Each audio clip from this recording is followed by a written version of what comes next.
Hi garden friends, welcome to the channel. I'm Era and this is Gardening on Purpose. If you're new here, welcome. And if you're a subscriber, welcome back. Thank you so much for taking the time to watch my video. I garden in Georgia, Zone 8A, where I do gardening related videos. It's Sunday and it's time for a Sunday walkabout. So these Sunday walkabout videos are not going to be any more than 5 minutes long, and I'm pretty much going through the garden to see what needs to be done, point out a few things, show you something you might have not seen in the last walkabout. So let's get started. All right, so first up, we've been getting a lot of rain, guys. Every day last week, pretty much. But with that rain came a lot of thunderstorms. And because of that, my Shasta daisy, this particular one here, is the White Mountain. It is the one that blooms first, and its petals are pretty big, very reliable for me, and it normally does not need to be staked, to be honest with you. But the storm was so bad, guys, it kind of beat it up right there. So what I'm going to end up doing now, as you can see, some of it is still laying down. I didn't really move it because I was going to kind of cut off some of the blooms and put them in a vase and then cut the plant back a little bit to give it a chance to bloom again. So every last one of the White Mountain, because they do grow kind of tall and they are quite vigorous and their stems are very strong. But again, this is the time of the year where we're going to be getting a lot of thunderstorm, guys. A lot of lightning, a lot of thunder, a lot of blazing winds that you're thinking, oh my gosh, the roof is going to come off. You come out and this is what happens. But the plant is still blooming. I mean, the plant, even though it is damaged, it has not stopped this plant from blooming. Again, this is the White Mountain Shasta daisy. And all I'm going to do is I'm going to go in and pretty much cut it all the way down. It's only June. It'll give it a lot more time to rebloom again. But in the meantime, I'm just going to cut off all these blooms and put them in a vase. You might have seen my prior video where I put together 4 coleus containers, and they're all doing great, guys. It looks like they're actually starting to grow even more. I'm very happy with how things turned out. Again, it's only been a week since I did these, so stay tuned as I monitor them to see how well they do. These were all coleus I bought from Lowe's, Home Depot, and Walmart, and I was just trying to do a mashup and trying to find as many coleus as I could find. And again, in that video, I actually made a point of saying there's one of them that is a trailing coleus that I used last year, and I loved it. But for some reason, it has not been available yet in the stores. But let me know what you think of my coleus planters, guys. As you can see, I've cleaned off that area. Remember that last video I talked about how I just wanted to clean this area. It was becoming too cumbersome.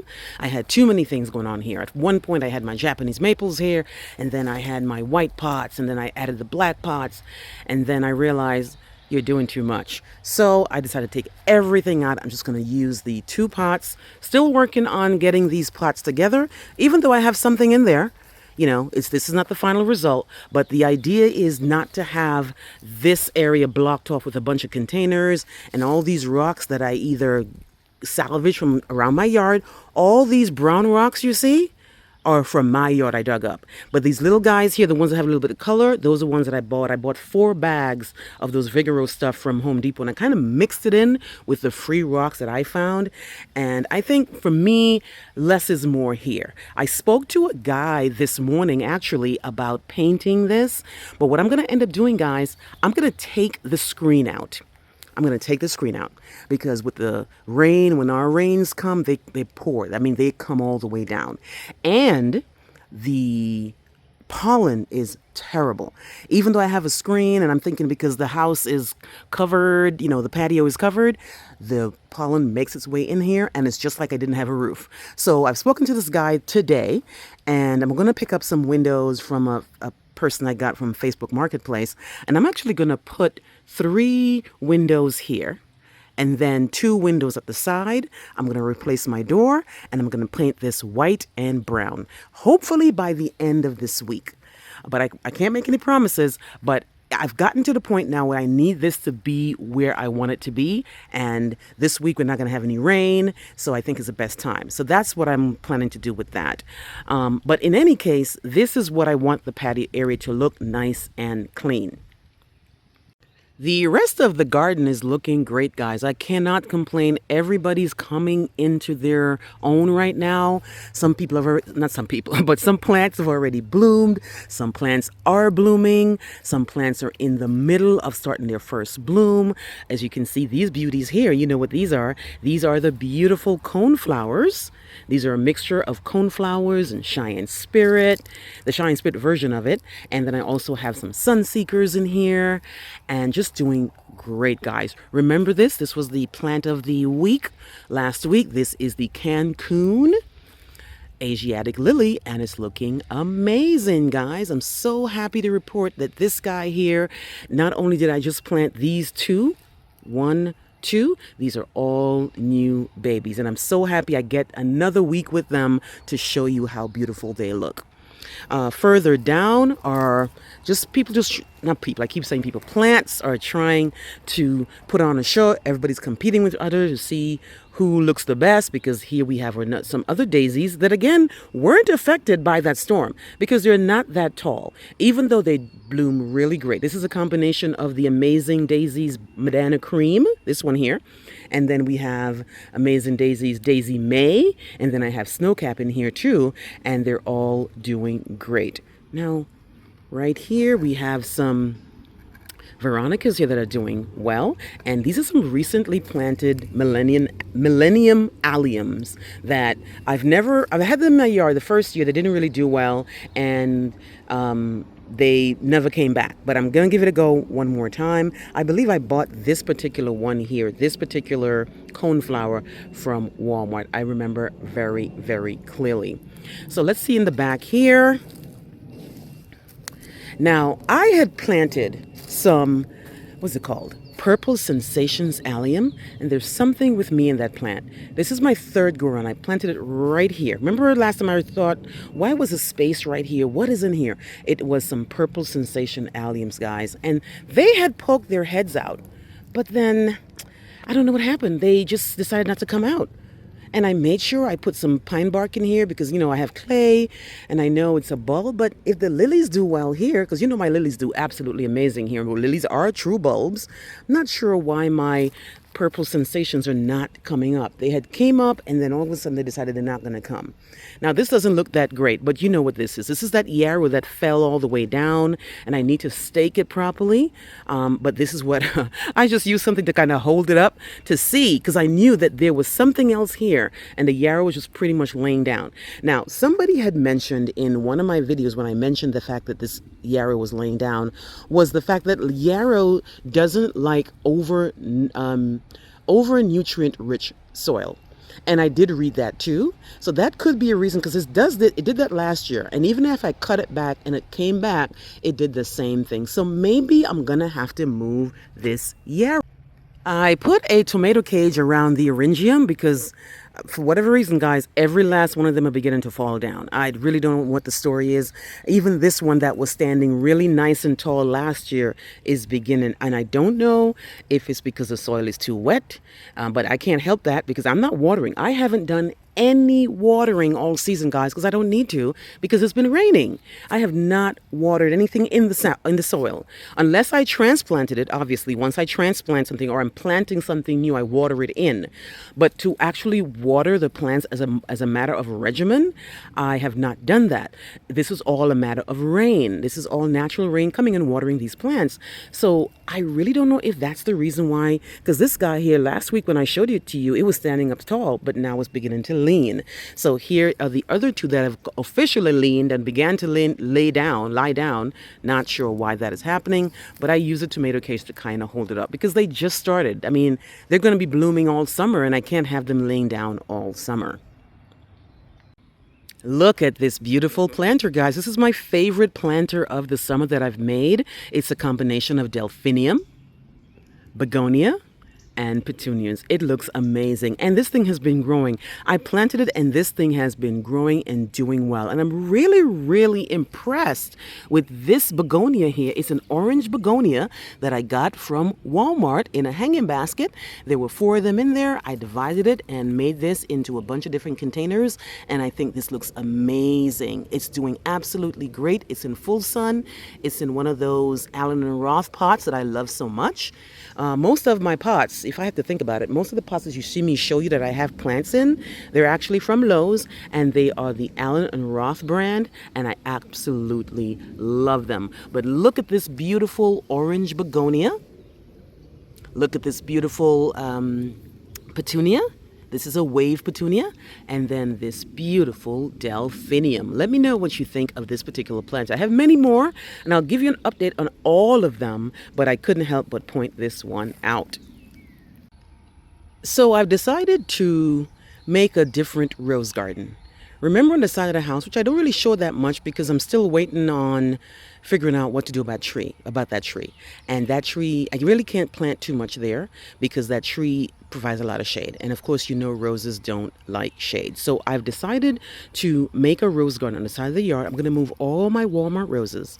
This guy here, all these are Walmart roses. This guy here, all of them, every last one of them I have, and I'm going to make the side yard a rose garden. And I have to do that because I have to make space for this guy here. This is the beautiful white wedding hydrangea. This is a very sturdy stem. It's from Southern Living Plant Collection, and they grow only 4 feet, so they'll be perfect. And they have a really nice, pure white bloom, and they are all budded up. And I want to really enjoy this in the backyard. So I have decided to move the rose. Now, this is not going to happen anytime soon. The roses are going to stay here until they're done blooming later on in the season, and then I'm going to dig them all up and take them to the side yard. I don't want to have, maybe if I have a rose or 2 back here, but I want the side yard to be a mostly rose garden, guys. So these are all guys that I have bought from Walmart, and this is where I plan to put the hydrangeas. So on to the edible garden. So I want to point out first my potatoes. Now here they are, and there's absolutely nothing wrong with them. They have been growing and growing and growing. And when they start looking tattered, that means the potatoes are growing and they're almost close to the point where you can start harvesting. But you kind of have to wait until the foliage dies all the way back and they're kind of laying down. That's when I know the potatoes are going to be ready. Hopefully, because they're only in a 5-gallon, hopefully I'll get some good sized potatoes. I've enjoyed potatoes two years in a row just in those grow bags. One year they were really small, but it didn't really matter. I just baked them, and I'm not trying to get the biggest potato ever in the history of potatoes. I'm just trying to get potatoes, you know? So I can see them start to yellow, which means we're almost there, but not there yet. But I'll definitely give you an update and show you me harvesting these potatoes. Now, also in the edible garden, a couple of things have come up, and I've mentioned this and I've showed them to you. So here we have the okra. And I made sure to plant a couple of seeds in each of the pots because I want to make sure that at least one of them germinates. And I had started to pull from some other plants, and I stopped myself and I said, I need to show this in a video. So for example, here is the okra that I planted on May 8th, and I planted 3, and I have 100% rate because all 3 came up. But of course, all 3 can't really survive in here because it's only a 5-gallon, and okras take a lot of energy and a lot of food. So I'm gonna have to thin this out and just leave 1 in there so that I can have 1 really great okra. And all I'm gonna do, guys, is I'm gonna look at this and decide which one is the healthiest looking one. This guy looks to be it. I'm just gonna pull these out. And I know it's hard as a gardener to see that. You could try to plant this somewhere else, but I mean, I'm not going to do that. So what I'm going to do is I'm going to focus on this guy here because he was the most healthiest looking, the one that I just chose to keep. And that will be my okra plant. And I'm going to have more bags of okra, so it's no big deal. Now, I do love okra, and only 2 of us here, and the other person does not like okra, so I don't need to be planting a bunch of okras or a bunch of seeds. Here is, what is this guy here? This is a cantaloupe. Oh, this is a great example because these are vining and these take a lot of food. Definitely don't want more than one cantaloupe in here. So only two of the three came out. I'm gonna choose this guy here because this one looks a little bit tattered. And I'm just gonna leave one. Right? Look, I actually already pulled out the one for the watermelon. You see, there were two here. There was one right here. And I pulled it out. Same thing I did with the zucchini. There were two that came up and I pulled it out and left one. Just left one because it's, again, it's in a 5 gallon. A 5 gallon is already too small for some of these plants anyway. But like I said, I'm not gonna go out there and buy a bunch of 8 gallons and 10 gallons and then have to fill that up. Now, the strawberries, there was a strawberry in here and looks like the critters got it before it got ripe. So no strawberries for me there. And then, let me see. Here's the parsley. Not sure how long parsley is supposed to last. I need to find the packet, but you can see them right there. So nothing to do yet because it's too small to make any changes. Here's the bunchen onion. Here's it right there, and right there, and right there. Again, it's too early to do anything. They're barely coming up. One of my favorite herbs is the cilantro, and that's coming up. I'm excited about that. There's a cilantro here and one here. I'm just going to wait for it to do what it's going to do. Now, I do have more space to plant some other seeds, which I'll do later on in the week. Now, here is my Maya lemon. That doesn't look like I'm going to get any lemons, guys. It got so damaged last year that I don't think it's going to make it to this year. I'm going to have to wait until 2026. But it does have some weeds in here. And whenever you see weeds in your containers, you definitely pull them out because weeds take away a lot of the nutrients. So I'm just going to go in here. You know, if you feed this and don't pull it out, you're literally feeding the weeds. And I just make sure there's no weeds. And that's what I do with all my containers too. Because even though, you know, weeds don't just show up in the yard, guys. They show up everywhere in the garden. All right, guys, I just bought this little thing here to put in my bird bath to create a little fountain in the yard. You know, just a little something to boost the garden up. This is the bird bath that I've had that I bought from Amazon, and I just have the water in there, and then I pour it out every couple of days. But if it rains, then I use it to, you know, do a little fountain thing. So I got these guys here for, I think it was like 12 or 13 or $14 for this, and I just put it in here, and it comes with a bunch of nozzles, and then you just change the nozzle depending how you want the water to come down. And I thought it looked great in the bird bath when it has water in it, and it's great because it prevents the water from staying stagnant, because if the water stays stagnant, then you know the mosquitoes are gonna like that, and I don't want too many mosquitoes in the yard. And then of course I showed you this last time, but this is my amethyst falls wisteria, and it's making its way up the arbor, guys. This is what it looks like. The last time I showed you, it was probably here. So the growth is definitely going across. And you might have seen these hanging baskets that I did too. So that's another thing too. That same orange begonia that I showed you in the container looks really great in the hanging basket too. But other than that, guys, I'm really liking this arbor, and I'm really liking the fact that I chose the Amethyst Falls Wisteria to be the plant that is going to go above and beyond the arbor. In any case, guys, this is the yard on Sunday, June 1st. I'm really, really excited. A lot of things are blooming, like I said earlier. Again, here are some daylilies. I don't know the name of the daylily because I bought them from Walmart. And here's another one of the Asiatics that I had bought. The Cancun. Of course, you know I'm excited about this guy here. This is the calla lily. And then one thing I also wanted to show you was the last thing I'm going to show you, really. Look at this, guys. Remember, I complained a lot about how my gardenia is not blooming, and I said I'm going to take it out, and I think the plant heard me, because guess what? It's putting out a bloom. This thing did not bloom last year or the year before. Now, it's not like it's covered with a bunch of blooms, but I think that plant heard something, because now it's pushing out a bloom, guys. That is too funny. Look at some of my stargazer oriental lilies are all budded up.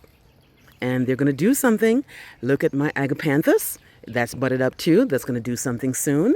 And then the tiger lilies here, they're going to definitely do something. You can already tell it's a tiger lily because it's orange. And it's probably going to pop, if not tomorrow, then probably Tuesday. In any case, guys, this is my yard. I'm very happy with how things are in the first day of June, which is a Sunday.